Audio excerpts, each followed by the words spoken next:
Tonight, a sweeping look at major federal prosecutions across the western United States. From violent multi-state sex trafficking convictions to child exploitation cases exposing unimaginable abuse to cartel-linked weapon charges and deadly fentanyl trafficking networks. This is Englebrook Independent News Federal Crime Report, Western District. In Washington state, a California man has been convicted in federal court in Seattle for operating a violent, multi-state sex trafficking operation that spanned many years and targeted vulnerable women across the country.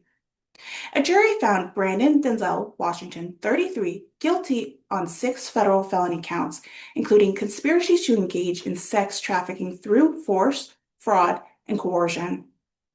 Prosecutors say Washington used the internet and social media to identify women with low self-esteem or unstable circumstances, then manipulated and threatened and assaulted them into prostitution. Victims testified that Washington transported them across multiple states, including Washington, Nevada, California, Oregon, and Hawaii, between 2014 and 2021. Evidence presented at trial included text messages where Washington openly discussed the violence he used to control victims and the hundreds of thousands of dollars he took from them. Prosecutors say the money funded a lavish lifestyle, including a luxury apartment, designer goods, and even a gold-wrapped Bentley. Sentencing is scheduled for June 18th of 2026, where he faces a mandatory minimum of 15 years and a potential life in prison. In a separate case, a repeat sex offender from Moise Lake has been sentenced to decades behind bars for crimes involving exploitation of children.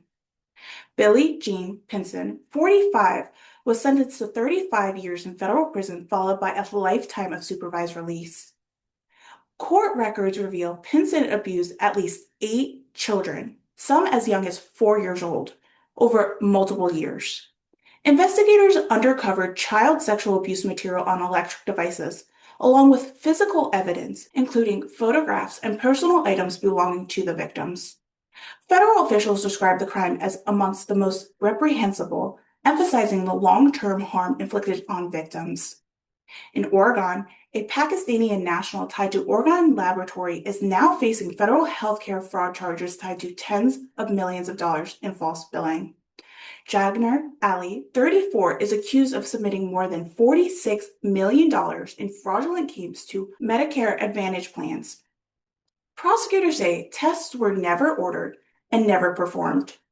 Ali was arrested at Los Angeles International Airport while attempting to leave the country en route to Pakistan. Authorities say insurers paid out more than $28 million before the scheme was even uncovered. Ali remains in federal custody pending trial.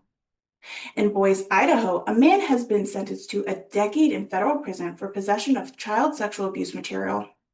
Gary Stanley Williams, 49, received 10 years behind bars, plus lifetime supervised release and $45,000 in restitution. The case began after a citizen reported suspicious online behavior, leading to an undercover operation and the discovery of explicit materials involving minors. 2 defendants were also sentenced in a major fentanyl trafficking case. Marcus Gallos received nearly 16 years in prison, while Morgan Gallo was sentenced to 5 years. Authorities seized more than 120 grams of fentanyl, a firearm, and $28,000 in drug proceeds. In California, a Texas man has pled guilty in Los Angeles to leading distributing online extremist groups targeting children. Caleb Christopher Merritt, 26, admitted to operating with a group known as CVLT, which coerced minors into producing explicit materials and engaging in self-harm. Authorities say the group used manipulation, threat, and psychological coercion to exploit vulnerable victims. In a separate case, a Canadian national also pled guilty to leading a large-scale drug trafficking enterprise. Gwantnet Sudat, 62, admitted to orchestrating the movement of over 850 kilograms of methamphetamine and cocaine into Canada. The drugs were valued at up to $17 million. Sudat faces a mandatory minimum of 20 years and up to life in prison at sentencing in July. In Nevada, a Reno man has been sentenced to 5 years in prison after authorities recovered 6,000 images and 400 videos of child sexual abuse material. Separately, in Las Vegas, Michael J. Moore pled guilty to running a fraudulent tax scheme, even after pleading guilty in previous cases. Prosecutors say Moore caused more than $250,000 in new losses on top of prior $3.5 million fraud case. A gun store owner in Arizona has been indicted on charges of attempted to provide firearms to Mexican cartels designed as foreign terrorist organizations.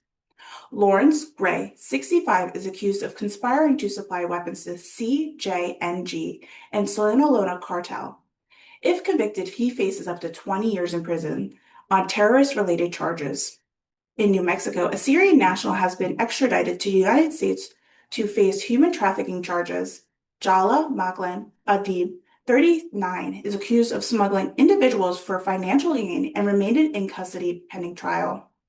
Separately, a Texas man has been sentenced to 2 years in prison after stealing more than $150,000 in pandemic unemployment benefits using stolen identities. Also in New Mexico, a man is also facing federal charges after a child was discovered with severe injuries consisting with repeat abuse. In Alaska, a Washington man has been convicted of distribution fentanyl that resulted in deaths of 2 men in Skyway. Jacob Cotton, 34, shipped pills through the mail as a part of distribution scheme. He now faces 20 years to life in prison on each account.